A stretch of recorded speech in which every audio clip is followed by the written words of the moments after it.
السلام عليكم ومرحبا بكم. ان شاء الله تكونوا بخير بصحة جيدة. انتم تشاهدوا هذا الفيديو. نشارك معكم القطايف او معسلات. لهذه المقادير نحتاج كيلو مكسرات ونصف كيلو سكر،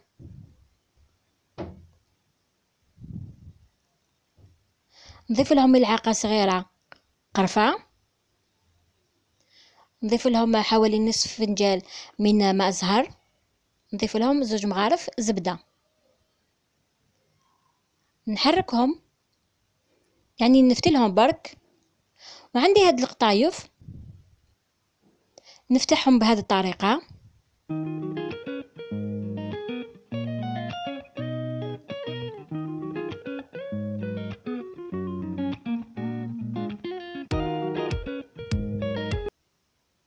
هذا الميزان تاعها 450 غرام.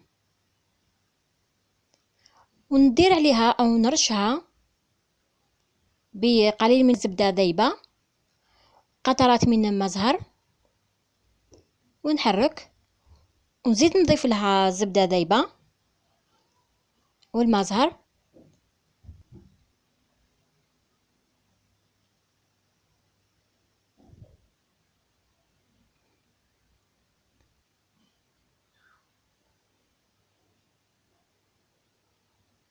يعني حتى تشمخت بالزبدة والماء زهر،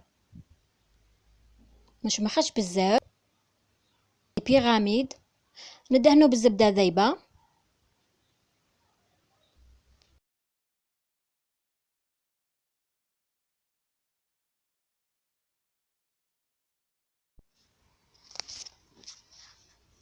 نحط القطايف في المول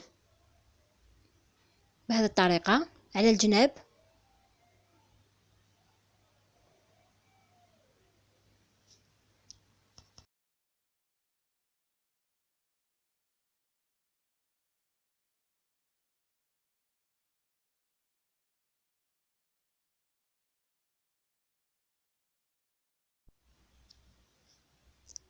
ونحط المكسرات في الوسط.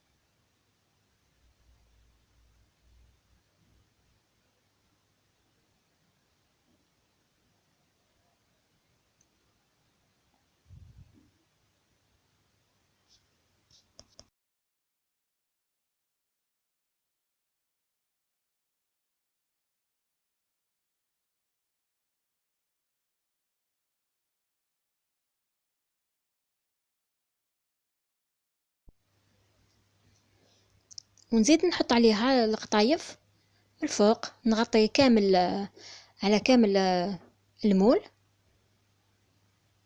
هكذا نعدل ونضغط.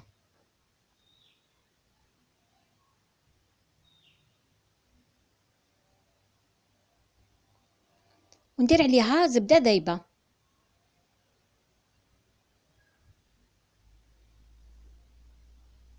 وعندي هاد المول ندهنه بالزبدة ذايبة، نحط عليها القطايف،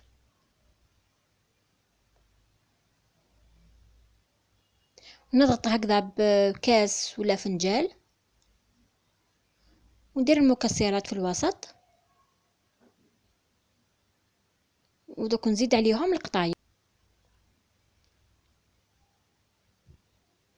هكذا ونضغط.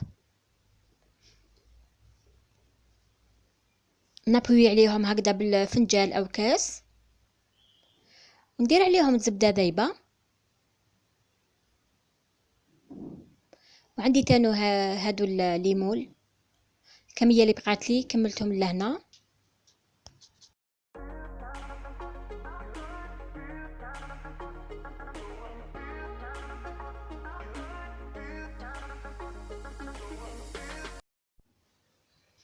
ونحطهم في الفرن يطيبوا. بعد ما نلقاهم تحمروا، هذا هو شكلهم. دوك نعسلهم بالعسل، ما نضيف له حتى اضافه. العسل بارد والقطايف يكونوا طايبين، يكونوا سخونين. هذا هو الشكل تاعهم النهائي.